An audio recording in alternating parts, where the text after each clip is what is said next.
I mean, one thing we haven't talked about is a couple of things, is that kind of peace as a kind of principle, and questions about climate breakdown, the environment. I wonder if, like you say that in the longer term they were building right back in the right were building early to say these radical ideas, and now there's a Department of Remigration. No one seems to be able to utter anything about climate catastrophe, climate breakdown, and yet we have to kind of watch images of the next flood or drought or tsunami.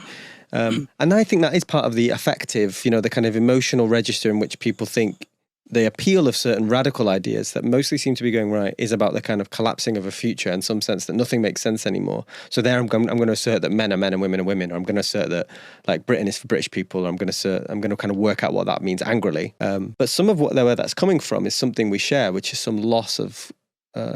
kind of hope that the future will be livable. I do think directing that energy towards thinking about the environment, I do think, of course, just broadly anti-capitalist messages, which we need to find ways to kind of smuggle in without assuming people are already on side, right? So not only quoting Marx or whatever, or holding up banners, but thinking about, I guess, people and planet, those kinds of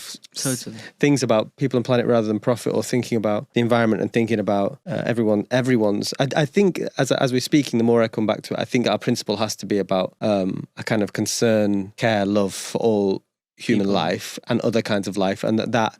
it's not incidental that when we do that, we tend to then also think about non-human life and the oceans and other things. Whereas if you start thinking about how you need to locate the other and purify the nation so that we can have some kind of rebirth and everything will be better again for Britain in particular, then of course you also think that climate change is a conspiracy, and that those things go together.